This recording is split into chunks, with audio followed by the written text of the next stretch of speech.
Hello and welcome to the next episode of Mathghamhain Morsels. I believe it is episode 21 already, and this is again going to be in the Simple Comfort series.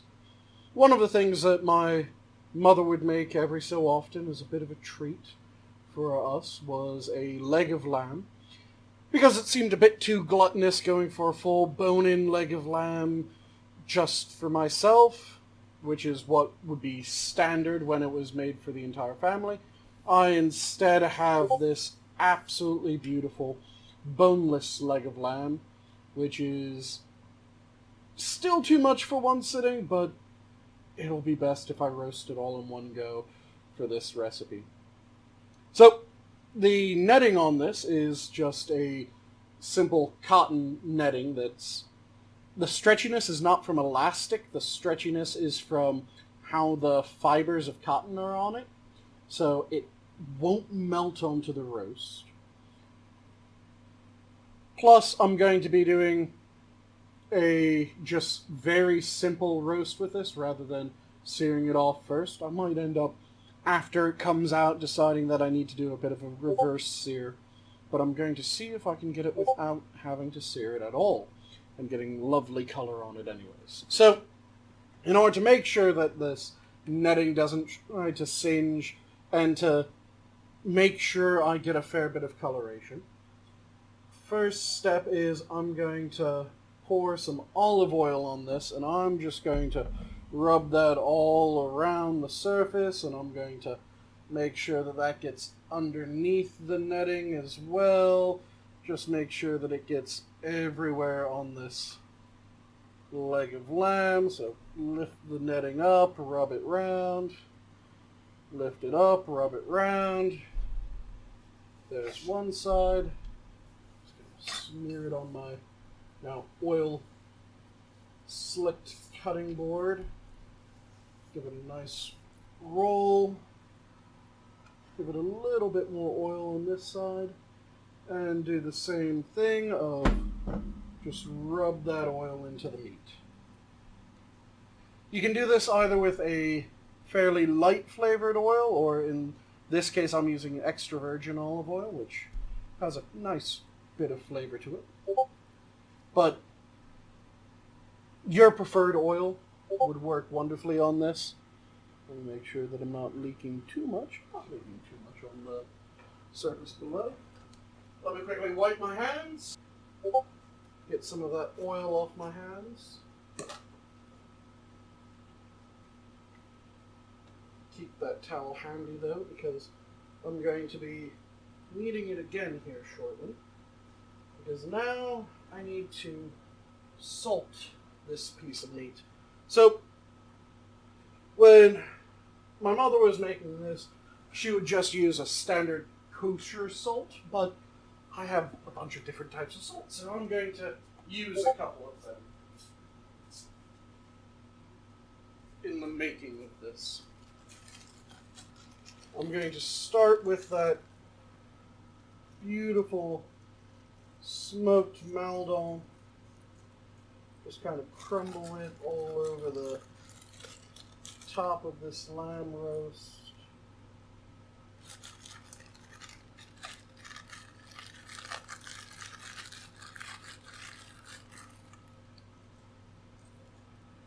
Go, and then hit it with some pink Himalayan, because those two salts play together absolutely beautifully.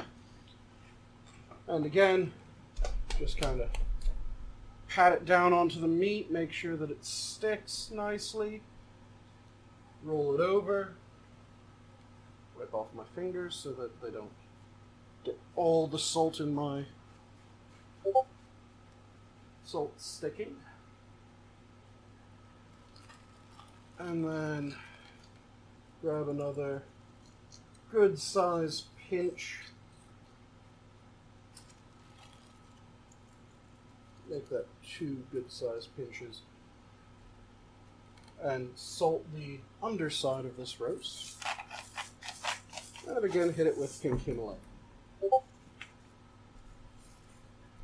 And this is going to make sure that those Maillard reactions that you've heard me talk about so much are still able to happen despite not doing a standard sear, or at least not doing a standard sear until after, in a reverse sear, which, if you ever hear the term reverse sear, that just means that you're searing after the food's been cooked rather than searing it before it's been cooked. It used to be thought, and some people still think,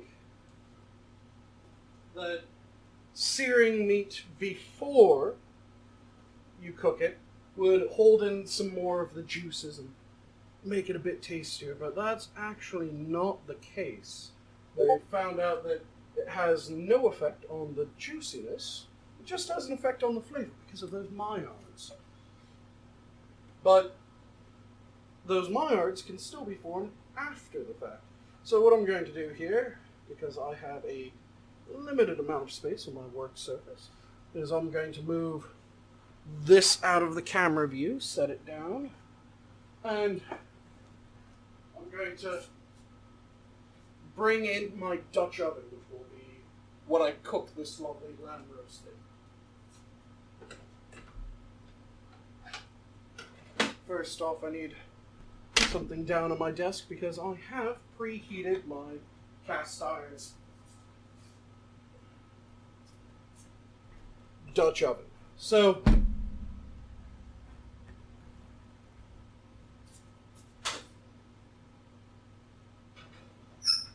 toss the lid back into the oven to make sure that it stays nice and hot. So this is my Dutch oven. It is one of my oldest bits of, well, not one of my oldest, it is one of the pieces of cast iron that I've had for the longest. Let me phrase it that way. So, in order to cook this lovely, lovely leg of lamb, I'm going to make a trivet. Now, trivet you might hear as, for example, the thing that I put down underneath my Dutch oven could also be called a trivet because it's acting as one right now. Trivet just is a bit of a platform between something hot and what you're actually trying to preserve a bit, or cook in this case. So I just did some rounds of onion, which is again a really nice Vidalia onion that I just cut into rounds. And then I have some golden potatoes, Yukon Golds rather, which I'm just going to toss these in, which I've already sectioned up. And this is just going to raise the meat up in the Dutch oven rather than letting it sit on the bottom. The onions were just hit with some olive oil, and the potatoes were let to sit in some water for a bit just to make sure that they didn't end up oxidizing on me. But once I get these in, and if you like cooked carrots, you can throw your carrots in here as well and get them on the bottom in your trivet as well. So get that in. Then let me grab my towel again because I'm going to be having to wipe my hands once I grab the... actually I'll just throw on a pair of gloves. Make it a bit easier, a bit less cleanup. So let me throw on some gloves.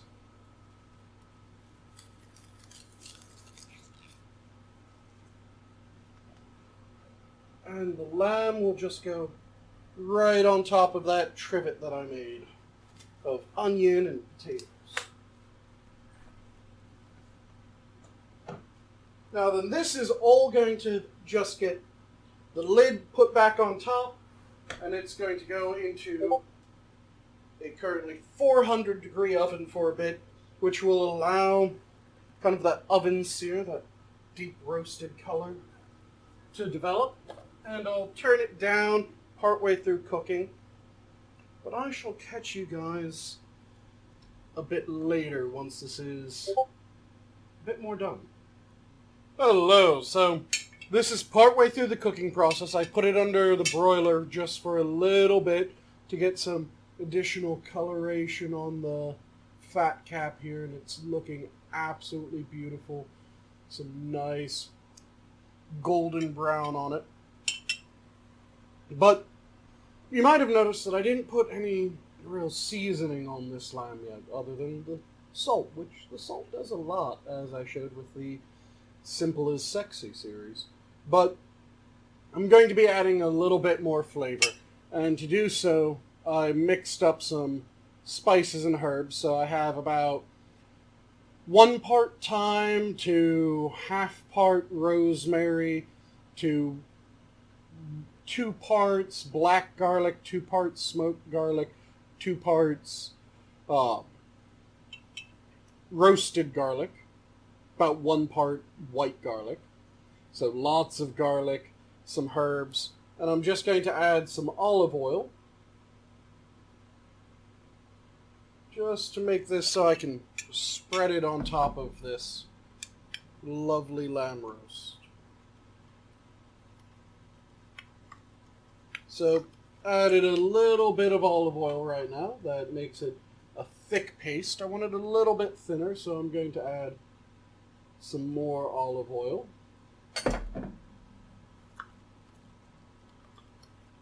I don't want it a thin paste, but I want it about this consistency. So it still pours, but it has some cling to it.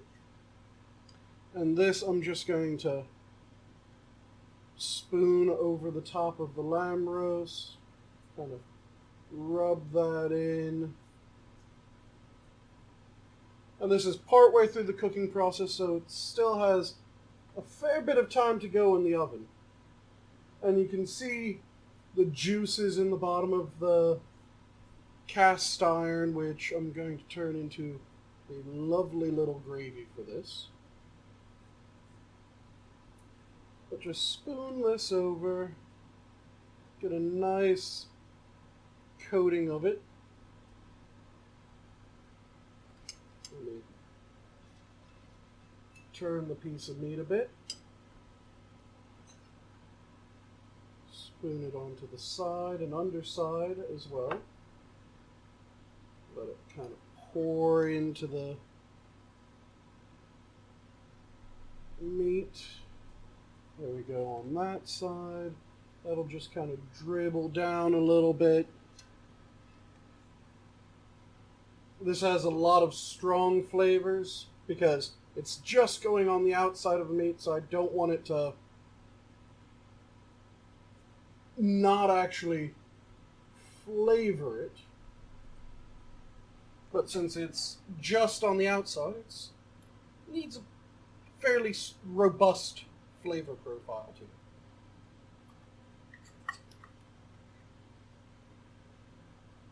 it. Okay, and there we go.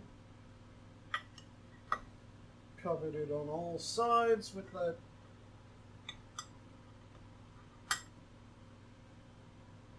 herb blend. Set it back on that trivet. And this is going back into the oven until it's done. And I'm going to put it back in without the lid over top and let it just cook away for a little bit longer. So I will see you guys after this comes out.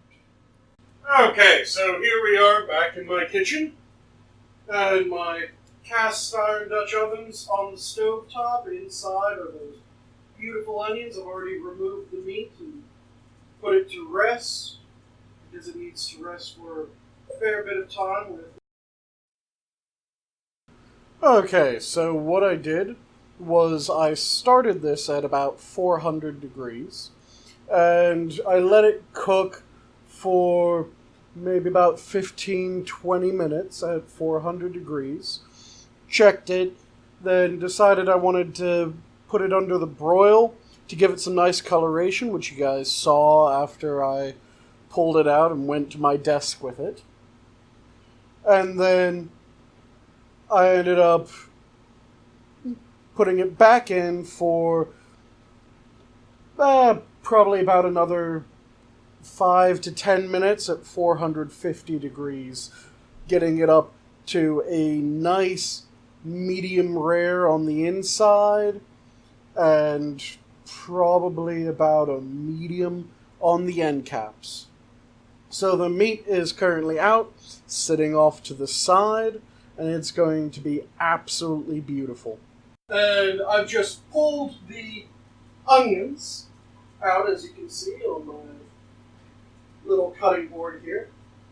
And I'm just going to roughly chop them up to make sure that there aren't any long segments of onion, because this is all going to be part of the gravy bag. Those lovely lamb drippings, the juice that came out of the onion, and a little bit that comes out of potato. Not much out of potato. You still get a little bit coming out of potatoes. And I just have this on a low, medium low on my stove top. Pretty much just high enough to keep the cast iron hot.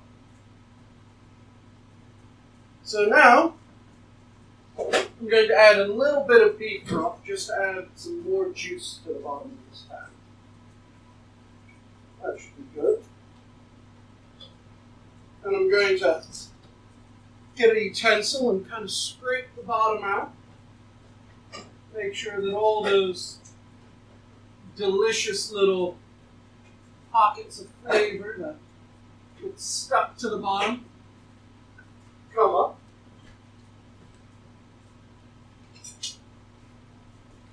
And mix this all around.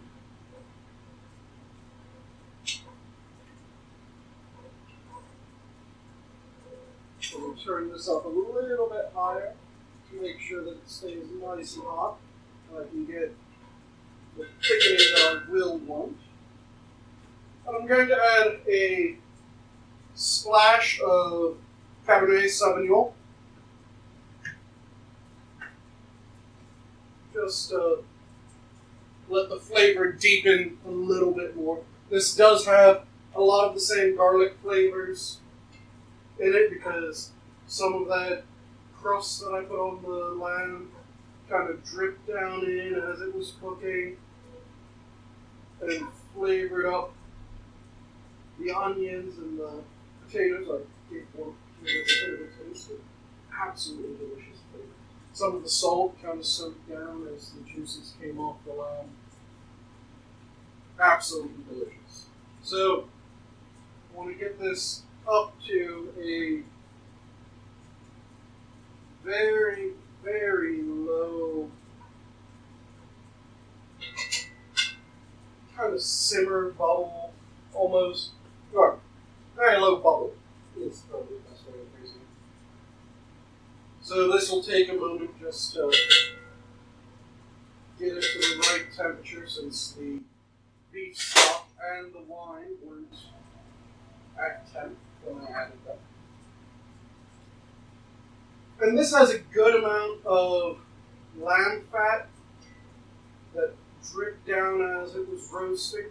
So rather than using a butter to help with the flour thickening that I'm going to do, I'm just going to use the fat that's already in there, that absolutely delicious lamb fat. And I'm going to be adding some all-purpose flour to this in order to do that thickening. So I have a nice King Arthur flour.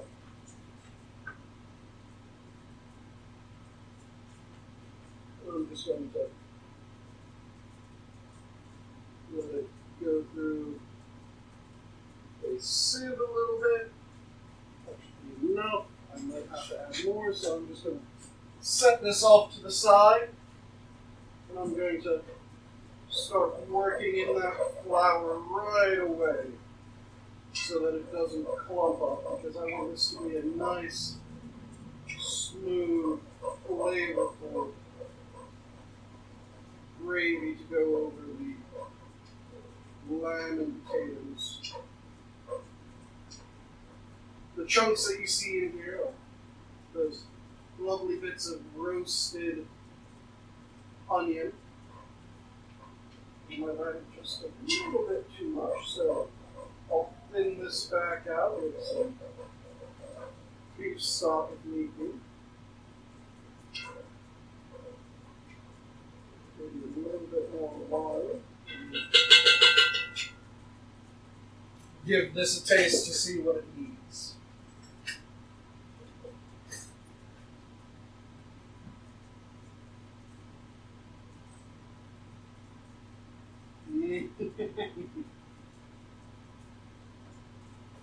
That is delicious. And it doesn't really need anything, to be perfectly honest. And it isn't too thick right now. So I'm just going to turn that heat down. And I'll join you guys back up at my desk when I get this plated up for my dinner. So I'll see you guys in a moment.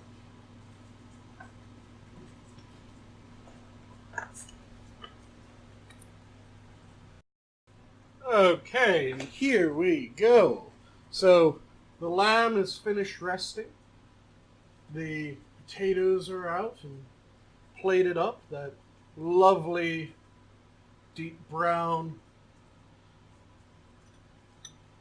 gravy that I made has been spooned over the lot of it. So let's have the first couple tastes.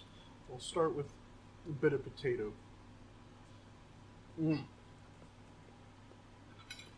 Like I said, the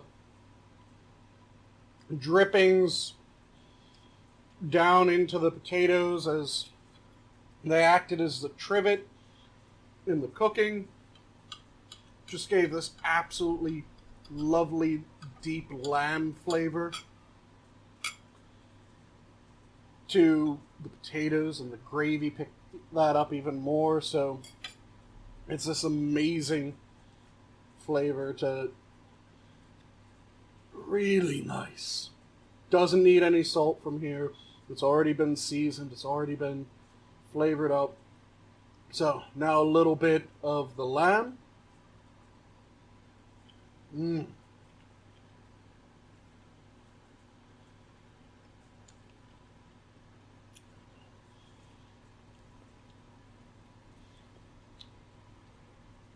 This, since we just seasoned the outside, it's perfectly fine to add a bit more salt. And again, everything's to taste, so you can add salt whenever you want, but the inside will need just a little bit extra salt, because there's only so much that can pierce a nice leg of lamb.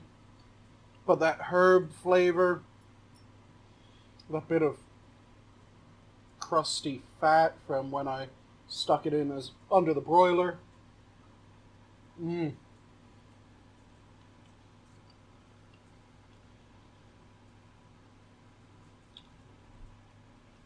Absolutely delicious.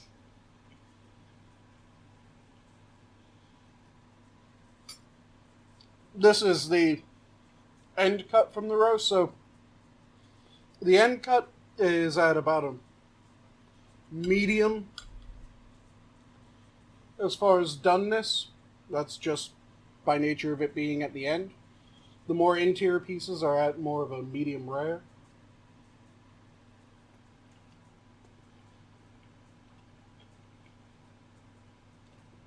This is absolutely delicious. And if I hadn't gone for making just that gravy from the drippings, then I would have served this up with some mint sauce or mint jelly, something along those lines, because mint and lamb, oh, that's a match made in heaven. But this real simple gravy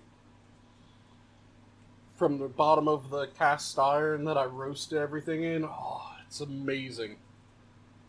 So, before I just pig out and eat what all I have plated up here,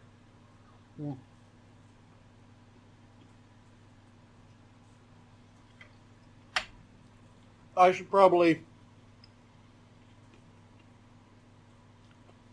leave off and leave you with my normal bit of advice of try new foods, try new flavors, bring back old favorites from your past, doctor them up a little bit. I did this one, like I said, my mother did it really simple with garlic and rosemary and thyme. I did much the same, but with more types of garlic, because if you haven't figured out that I love garlic, I'm not really sure how I can communicate that any more clearly. Especially since this one has, 4 types of garlic in it? But all 4 come across beautifully. Try new things, try old things with new twists, new flavors, things that you found, things that you didn't like when you were younger.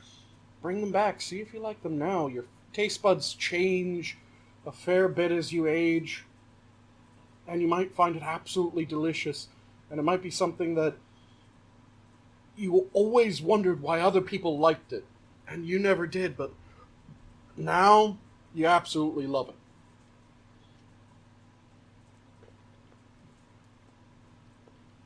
Cook and enjoy the food that you cook. Have fun cooking, have fun eating. Food should be one of those simple pleasures of a day. And with that, have a good one all. See you in the next video.